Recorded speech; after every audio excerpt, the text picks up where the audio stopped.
Hello and welcome to another brand new edition of World Panorama, where we get you all the major news and events from across the globe. I'm Teena Jha. First, the top stories of this week.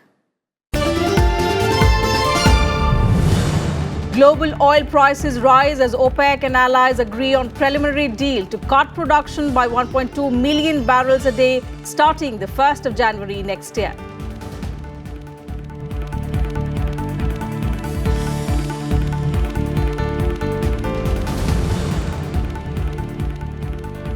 End of an era in German politics. Chancellor Angela Merkel steps down as her party leader after 2 decades, passes baton to her protege Annegret Kramp-Karrenbauer.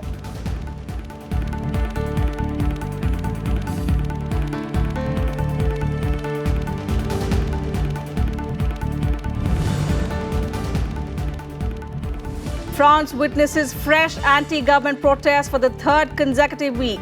Detains over 300 protesters. Macron government receives flack over its decision to slash tax on France's wealthiest.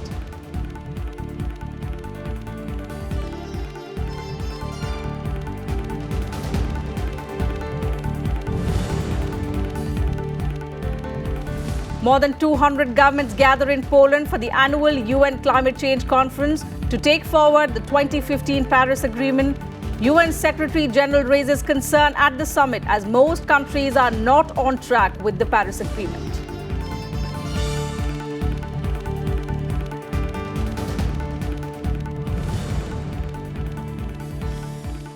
US State Department chief spokeswoman and former Fox News journalist Heather Nauert appointed US's envoy to the United Nations. Nauert replaces outgoing Indian American Nikki Haley.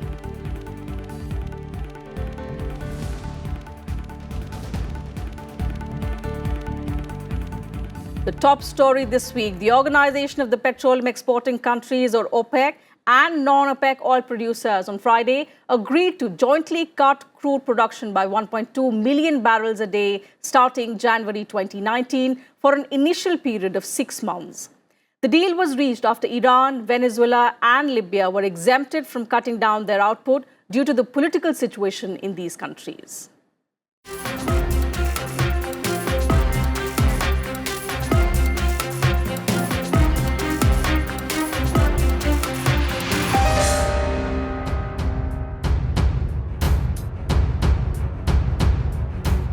Oil prices rose on Friday after Organization of the Petroleum Exporting Countries reached an agreement to cut output.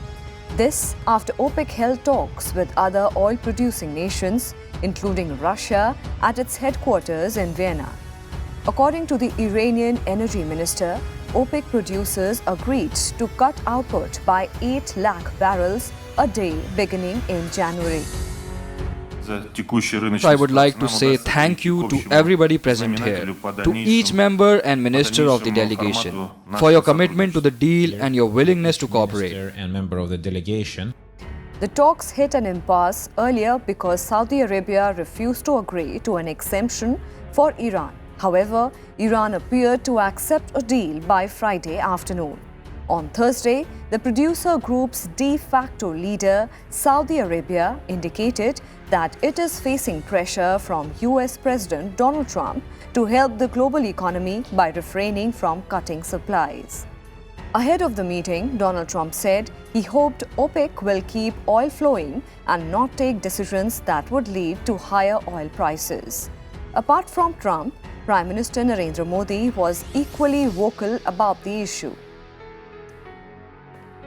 Iranian Petroleum Minister said on Thursday that the US should stop interfering in the OPEC's affairs. It added that attempts of the US to change OPEC decisions are unacceptable to major members.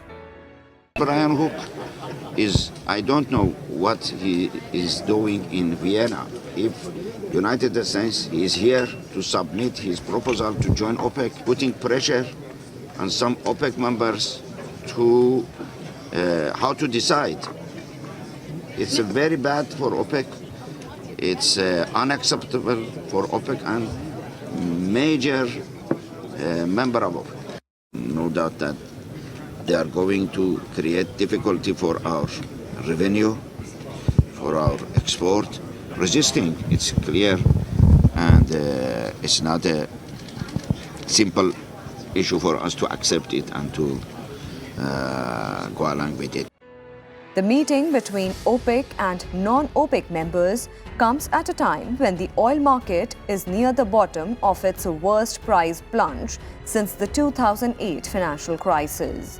The price of crude has fallen almost a third since October to below $60 a barrel as Saudi Arabia, Russia and United Arab Emirates raised output to offset lower exports from Iran, OPEC's third largest producer. Russia, Saudi Arabia and the United States have been vying for the position of top crude producer in the recent years. Bureau Report, Rajya Sabha TV.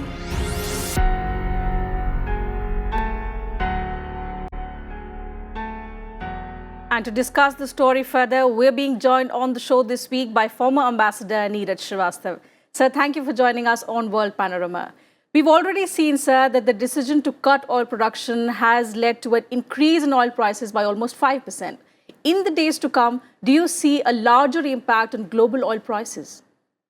You know, it's very difficult to answer that question with any degree of certainty because prices are affected not only by the amount of oil produced, but also by political factors. Yes. But assuming that the political factors do not influence the price of oil, it may go marginally up or a bit marginally down, but I don't expect a dramatic rise beyond 5%. Okay. Yes. Also, sir, you know, the decision came as a surprise for the markets because they anticipated only about 1 million barrels a day cut in oil production. So how will the markets react now? See, the markets have already reacted by, the rise in oil prices. What was happening was that Russia wanted a bigger cut in oil production. Okay. Which was not acceptable, I think, to Saudi Arabia and some other countries. But I think finally Russia came around, to a point of view that a total cut of 1.2 million tons be made in oil production. So, and the result, as you said, is immediate rise in prices by about 5%. It was below $60 a barrel, and now it is above $63 a barrel.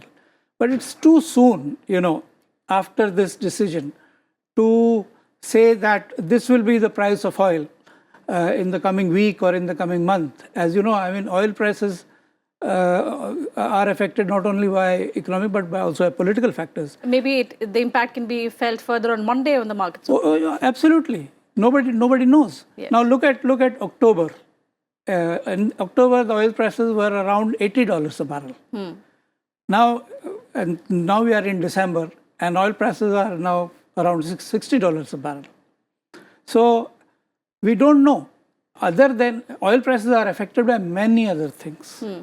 A war in a particular country or a war in oil-producing nation. And we know that the situation between the United States and Iran is already quite tense. So, and Iran is the third largest producer in OPEC. So, really nobody in the world can say with any degree of certainty that this is going to be the oil price, 2 weeks from now or 5 weeks from now. All that we can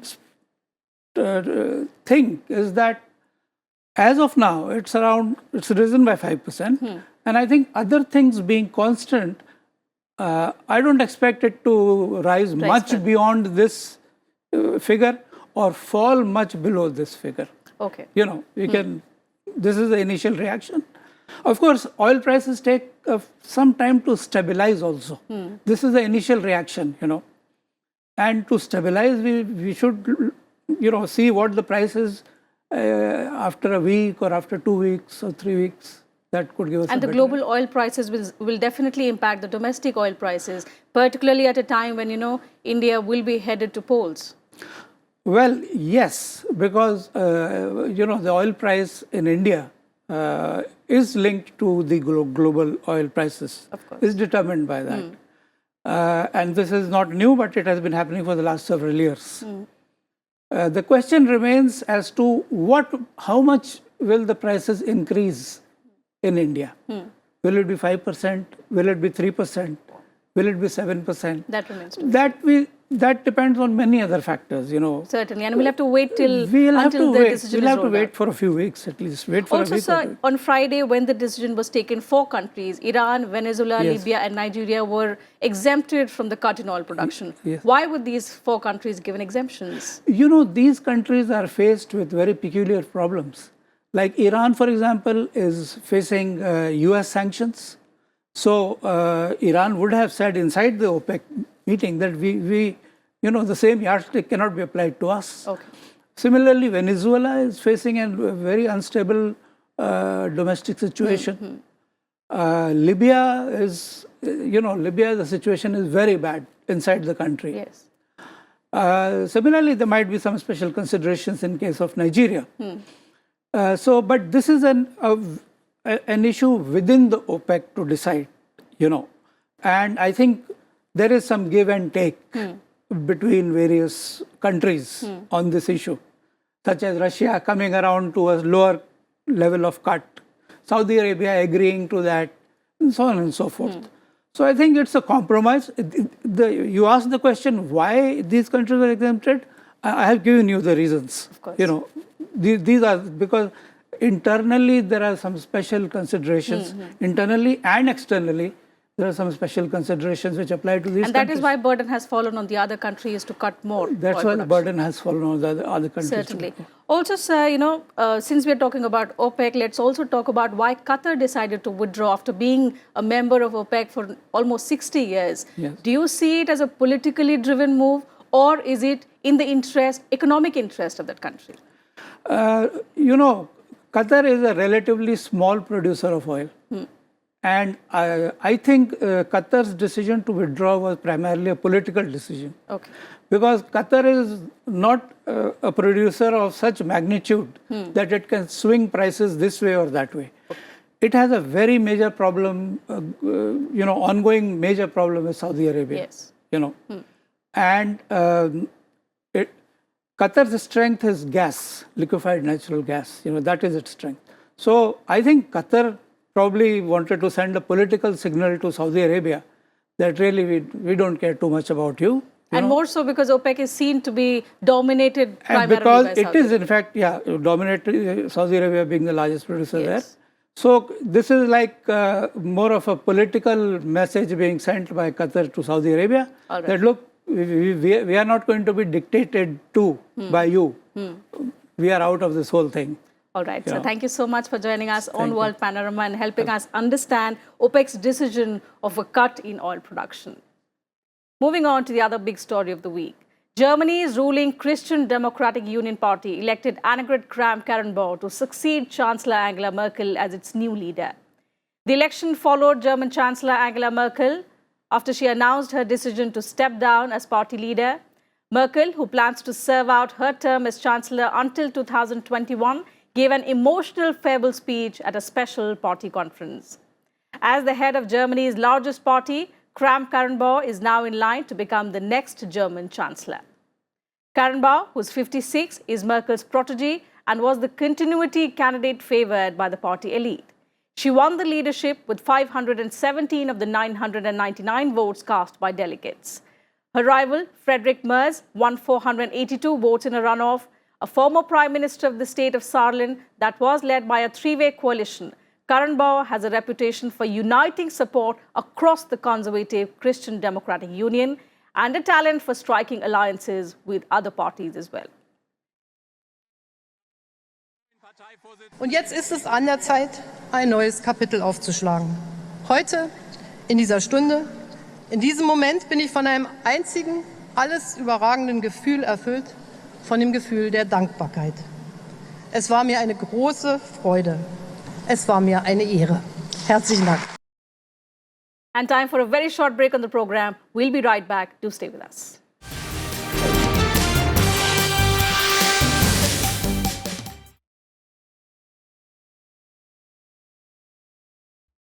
Welcome back. You're watching World Panorama. France is on high alert in anticipation of fresh protests by activists who are being termed yellow vests. This time, the protesters have a broader set of economic demands, including tax cuts and salary hikes. Tens of thousands of security forces were deployed to prevent the demonstrations from turning violent. On Wednesday, the government announced suspension of a fuel tax rise that sparked the national protest movement.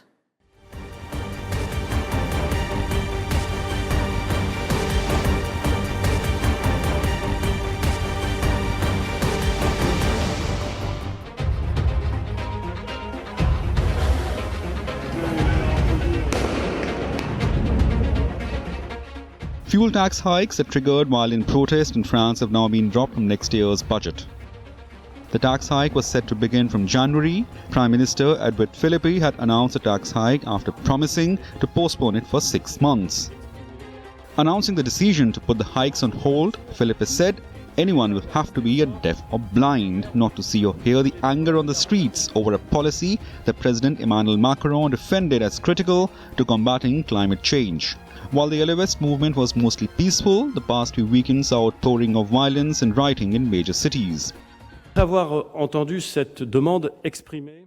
After hearing the request expressed by almost all the representatives that I met during my consultation in these past few days, I am suspending these tax measures for a period of 6 months. Depuis plus de 3 semaines, des dizaines de milliers de Français expriment leur colère. France Budget Minister Gérald Darmanin said the country was facing a grave moment after several weeks of protest that left hundreds injured. He, however, added that cancelling the move will cost the government $4.53 billion. Il y a eu des centaines de blessés. It is a grave moment. Hundreds of people have been injured during Yellow Vest protest. 5 people have died. People have been hospitalized with life-threatening injuries. Qui était en urgence absolue. Si vous ne considérez pas que tout ceci est dramatique pour notre pays, pour la concorde nationale. The Yellow Vest protesters have, however, maintained these measures will be drop in an ocean and will not alleviate the strains on the pocket. Prime Minister announced are not satisfaction for us because now in France we have got difficult to finish months because we have got much of taxes for fuel, for gas, for electricity, and other tax for all day. We have got a problem. Donc je pense que par rapport aux annonces qui ont été faites, the moratorium that they should have put in place a month ago to calm the people, now it's just a little drop of water to calm the blaze. It will not change things a lot. il n'y a pas de vision stratégique à long terme sur l'emploi. 4 people have died since the unrest began on November 17 to oppose the rising fuel taxes. The protest against French President Emmanuel Macron's perceived pro-business agenda come amid complaints that he is out of touch with the struggles of ordinary people. Demonstrators blocked roads nationwide, playing havoc with traffic in the busy run-up to Christmas. The Yellow Vests are so-called because it took to the streets wearing high-visibility yellow clothing. Most of the protesters are modest earners from rural and small-town France. Bureau Report, Rajya Sabha TV. A Canadian court on Saturday said that the Chinese telecom giant Huawei's chief financial officer faces US fraud charges related to sanctions breaking business dealings with Iran.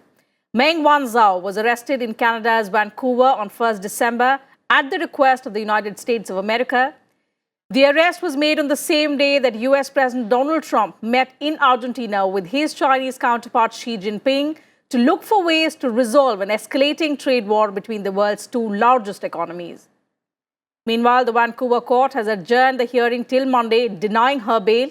The case against Wanzhou, who is also the daughter of the founder of Huawei, stems from a 2013 report about the company's close ties to Hong Kong-based Skycom Tech Company Limited, which attempted to sell US equipment to Iran despite US and European Union bans. China has firmly opposed the arrest of Huawei's chief financial officer and urged an immediate release. The news of her arrest has roiled stock markets and drawn condemnation from Chinese authorities. And the 2-week 24th conference of the parties to the UN Climate Change Convention has begun in Katowice, Poland.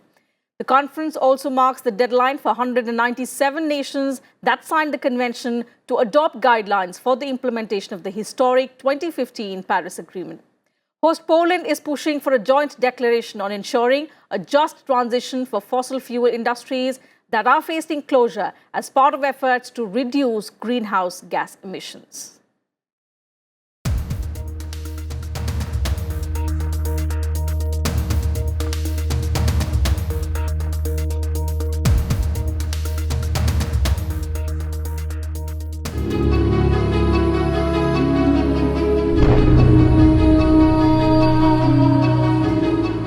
Thousands of environmental experts and delegates from at least 200 countries arrived in Poland for COP24. At the opening session of United Nations Climate Change Conference in Katowice, Sir David Attenborough launched a new campaign enabling individuals the world over to unite in action to battle climate change. He urged everyone to use the UN's new Act Now.bot, designed to give people the power and knowledge to take personal action against climate change directly on the Facebook Messenger platform. Right now, we're facing a man-made disaster of global scale. Our greatest threat in thousands of years, climate change. The people have spoken. Leaders of the world, you must lead. The continuation of our civilizations and the natural world upon which we depend is in your hands. United Nations Secretary General Antonio Guterres said that the world is off track in reaching 2020 Paris agreements and countries need to increase their ambition. Paris commitments are not enough to reach the Paris goal. But unfortunately, since Paris, the implementation of those commitments for the majority of the countries has been less ambitious than the commitments themselves. We are off track. We will not reach 2020 with what was promised in Paris, and at the same time, what was promised in Paris is not enough. So we need a huge increase in ambition. Political leaders discussed the impact that climate change has had in their countries. They proposed plans for the future and their continued pledges to tackle climate change. Some, including the president of Nauru, Baron Devavesi Vaka, pointed out the limitations of the Paris Agreement. The Paris Agreement does not fundamentally change the financial system which continues to mobilize money for speculation and militarism before basic public needs. It doesn't promote fair and equitable regimes in the areas of international trade and intellectual property. And it doesn't radically disrupt the fossil fuel industry. These powerful interests emerged from Paris unscathed, and we ignore that reality at our peril. A group named the Climate Pilgrims held protest march against climate change. The 15 pilgrims from across the world joined hands with the local group fighting a coal mine extension by the European Union's largest mining company, PGG. Local activists are worried about the effect coal mine expansion will have on their homes in addition to local climate and health. The group attended the climate talks in Katowice to highlight various climate-related crises around the world. On the sidelines of the conference, a talk on Young and Future Generations Day was also held.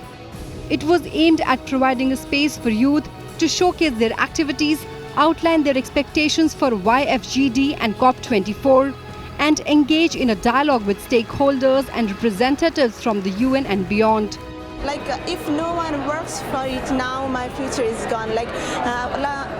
Recently we had studied IPCC SR 1.5 special report, and from that report we know that we have only 12 years to live if we don't act now. So it's time to act now. Only these formal conferences and negotiation and lobbying won't work if we don't act from now. The talks in Katowice have been billed as the most important UN conference since the landmark Paris Accord, as they proceed an end-of-year deadline to agree a rule book on how to enforce action to limit global warming to between 1.5 and 2 degrees Celsius. And US President Donald Trump nominated Chief State Department spokeswoman Heather Nauert as the US's next envoy to the UN to replace the outgoing Indian-American Nikki Haley. In October, Haley announced that she was leaving the post by the end of the year. The 46-year-old former South Carolina governor has served nearly 2 years in the post.